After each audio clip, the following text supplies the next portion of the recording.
तो दोस्तों आज अप्रैल की 23 तारीख है, संडे है, छुट्टी का दिन है और आज का जो ये वीडियो है ये अडेनियम के पौधे पर है। बहुत दिन से मैंने कोई भी अडेनियम को लेकर एक भी वीडियो जो है वो आपके साथ शेयर नहीं किया था। तो आज की इस वीडियो में एक तो आपके साथ जो फर्टिलाइज़र है अडेनियम के पौधे को इस मौसम में कौन सा देना चाहिए वो शेयर करूँगा। दूसरा, कैसी मेरे पौधों की ग्रोथ अपडेट है ये भी आपको दिखाऊँगा। तो चलिए सबसे पहले ये देखते हैं। ये देखिएगा, ये येलो कलर का मेरा जो हाइब्रिड गुड़हल का पौधा है, हिबिस्कस की जो वैरायटी है, उसमें जो फ्लावरिंग है बहुत अच्छे से हो रही है। तो एक दो दिन पहले मैंने आपके साथ वीडियो भी शेयर किया था। देखिए कितनी सारी जो कलियां हैं वो बन रही हैं। अडेनियम का मुझे बहुत शौक है, शुरू से मेरे पास बहुत से पौधे रहते हैं अडेनियम के। हालांकि कुछ सर्दी के बाद गर्मी आते आते बीच में कई बार सर्वाइव नहीं कर पाते, लेकिन मोस्टली जो पौधे हैं कुछ में थोड़ा बहुत फंगस होता है, फिर से वो रीग्रो कर जाते हैं, सही से ग्रो करने लगते हैं। तो इस बार हमारे यहाँ पर जो है वो टेम्परेचर थोड़ा सा देरी से चेंज हुआ। इस वजह से क्या है, जो ग्रोथ है, जो फ्लावरिंग है, वो भी थोड़ी सी लेट जो है वो स्टार्ट हुई। तो अगर बात करूं, कुछ मेरे पास ओबिज़म की वैरायटी है जो कि नॉर्मल पिंक कलर में जो फ्लावर्स है वो प्रोड्यूस करती है। हालांकि अभी उसमें जो कोई फ्लावर मुझे खिला हुआ दिखाई नहीं दे रहा। ये देखिएगा, इस तरह से जो ओबिज़म रहता है वो नॉन ग्राफ्टेड रहता है। ये पिंक कलर में जो सिंगल पेटल जो फ्लावर्स है वो प्रोड्यूस करता है। तो इसका ये देखिएगा कॉडेक्स बहुत हेल्दी है, लगभग 2-3 साल पुराना पौधा है। अभी सारे पौधे में जो कलियाँ हैं वो खिलने लगी हैं।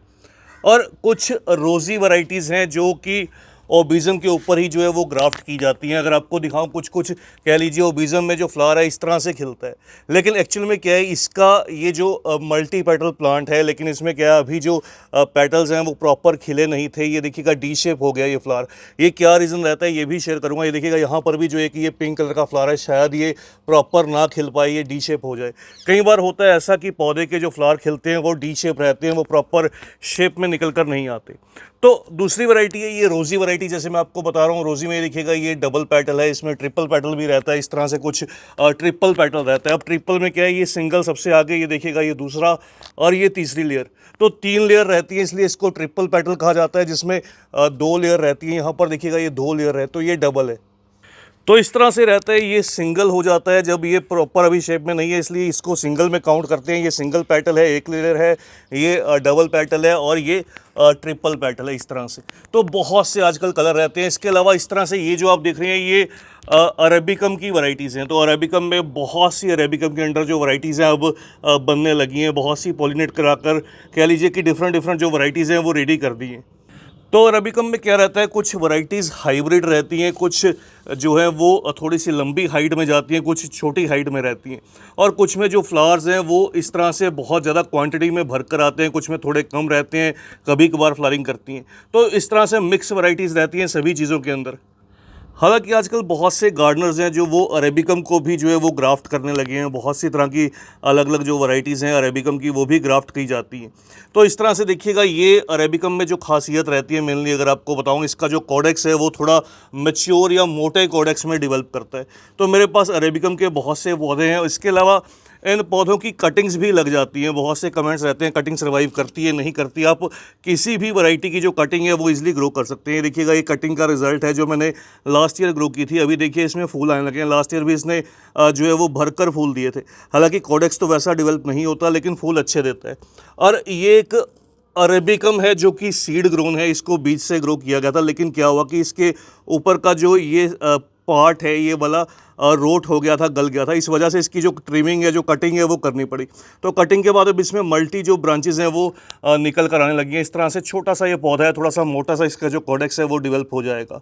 इसी तरह से सीड ग्रोन थोड़े बहुत और भी पौधे हैं मेरे पास जो बहुत अच्छी शेप में है। ये देखिएगा, जैसे मैंने आपको बताया था, कुछ अरेबिकम जो है वो लंबी शेप में रहते हैं। तो ये देखिएगा, ये लंबी शेप वाला अरेबिकम है। इसकी जो ग्रोथ है स्ट्रेट है, नीचे से मल्टीपल ब्रांचेज जो है वो निकल कर नहीं आई। लेकिन कुछ में जो छोटे पौधों में मल्टीपल जो ब्रांचेज हैं वो निकलना स्टार्ट हो जाती हैं, जो ड्वार्फ या शॉर्ट हाइटेड रहते हैं। इसके अलावा एक जो और अपडेट है वो कुछ इस तरह से है कि मैंने कुछ दिन पहले एक वीडियो शेयर किया था। वो ये है कि किस तरह से इनको जो रूट रोड जो पौधे होते हैं वो किस तरह से दोबारा से निकाल कर रूट्स कटिंग करके फिर से रिपोर्ट करना चाहिए। तो ये वही पौधा देखिए, इसमें रूट रोट हुआ था, इसको दोबारा से रीग्रो किया गया, अभी ये फूलों पर आ चुका है। और इस तरह से ज़्यादा गर्मी में अगर आप पौधों को बाहर प्लेस कर देंगे तो ये सनबर्न भी होते हैं, इनकी जो कह लीजिए कॉडेक्स है वो झुलस जाता है। यहाँ पर भी देखिएगा इस पौधे में भी जो सनबर्न है वो हुआ है।